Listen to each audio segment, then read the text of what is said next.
మంచి మిత్రులు పిల్లల కథ.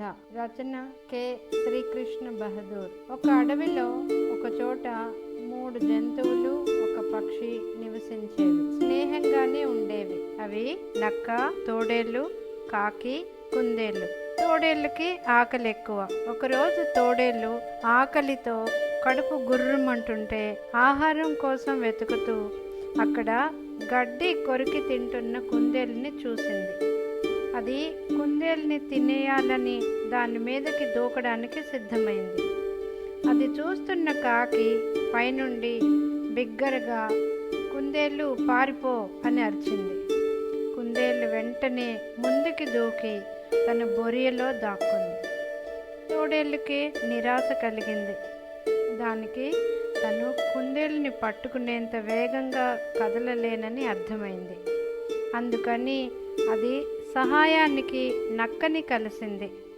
నక్క, నాకు ఒక చోట చాలా ఆహారం దొరుకుతుందని తెలుసు. అక్కడికి వెళ్ళి ఆహారం సంపాదించి పంచుకుందాం అంది.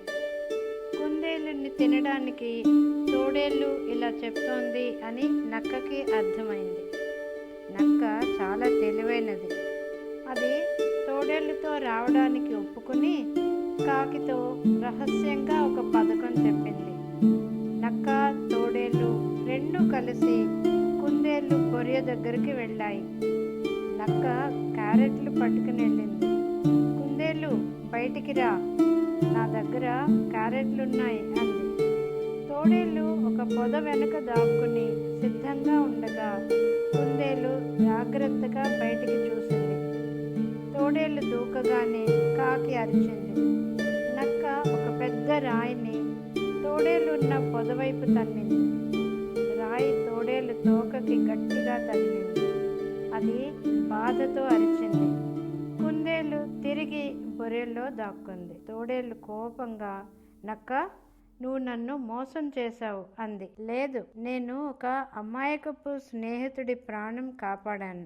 అదే మిత్రుడిని నువ్వు చంపాలని చూశావు అంది నక్క. దురాశ ఎప్పుడూ మంచిది కాదు. స్వార్థం కన్నా దయ మంచిది అంది కాకి. తమ స్నేహం చెడిపోయింది, తప్పు చేశాను అని గ్రహించి తోడేలు అవమానంతో తలదించుకుని వెళ్ళిపోయింది. కుందేలు సంతోషంగా, మంచి మిత్రులు అంటే మీరే, దురాశ, క్రూరత్వం పతనానికి దారితీస్తాయి అని తన నిజమైన మంచి స్నేహితులకి కృతజ్ఞతలు తెలిపింది.